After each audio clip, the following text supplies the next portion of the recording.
Ladies and gentlemen, this is an article that I got from one of my subscribers, Weekend Warrior. I want to thank you for sending this article. NYC crime rates reached new lows, further proving that stop and frisk was racist and ineffective. Crime actually has been going down. This is why the cops are approaching Black people in a combative way to get a situation started so that they can arrest the person because crime is down. Okay. And it's been down for over a decade in America. The crime that they keep babbling about is very overinflated and exaggerated. These cops have to be combative towards you because they are trying to get a raise and they are trying to land as many arrests as possible. They don't care how they get it, just as long as it's an arrest. That's how it's done in America. This is dated December 28th, 2017. These cops are more criminal than the actual criminal. And this is in the Daily Kos. Reports of violent crime in New York City have been in steady decline, and it looks like 2017 will be setting a few records in due to unprecedented lows. The New York Times report. Then lay off some of these cops, especially the abusive ones. This is your chance to lay these cops off. It's not enough for them to do. Crime is down. It would seem unbelievable in 1990 when there was 2,245 killings in New York City. But as of Wednesday, there have been just 286 in the city this year. That's all. That's the only killings they had in the city of New York for 2017. So much for all the crime and black on black crime. Oh my, black on black crime. The lowest since reliable records have been kept. In fact, crime has been falling in New York City in each of the major felony categories: murder and manslaughter, rape, assault, robbery, burglary, grand larceny, and car thefts, to a total of 94,806 as of Sunday, well below the previous record low of 101,716 set last year. So it's going down every year.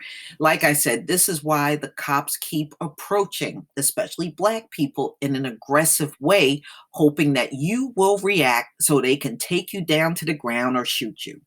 They have to create a situation because there's not hardly any crime going on in the country. The news is a nice additional nail in the coffin of the stop and frisk program in New York City that allowed police officers to stop, question, and search anyone they choose. Unsurprisingly, the tactic ended up being a racist tactic used to disproportionately harass people, more specifically men of color.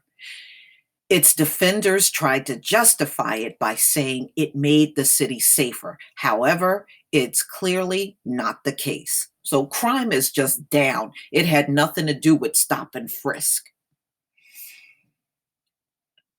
Okay, if the trend holds just a few more days, this year homicide total will be under the city's previous low of 333 in 2014. And the crime will have declined for 27 straight years. 27 straight years of a crime decline in New York.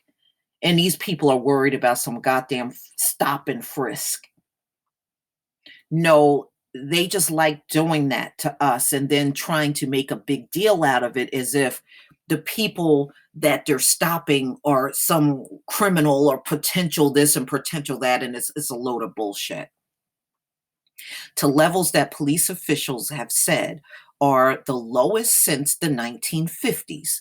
The numbers, when taken together, portray a city of 8.5 million people growing safer even as the police under Mayor de Blasio use less deadly force, make fewer arrests, and scale back controversial practices like stopping and frisking thousands of people on the street. Well, if the crime is down, lay off some of those cops. Plain and simple. They need to be laid off. It's not enough for them to do. It turns out that crime dropped during stop and frisk in spite of it, not because of it. It turns out that smart policing and fostering better relationships between community and the police is gap helpful.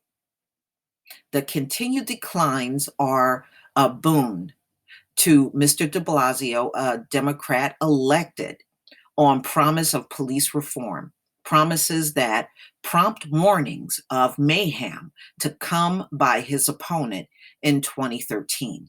But the opposite has happened, putting him on stronger footing as the pivots to the second term, with the police department transformed to exercise greater restraint as it focuses on building trust in the city's neighborhoods. One notable outlier is reports of rape have increased in the latter part of this year. Well, according to the FBI table, 67% of the rapes are committed by white males.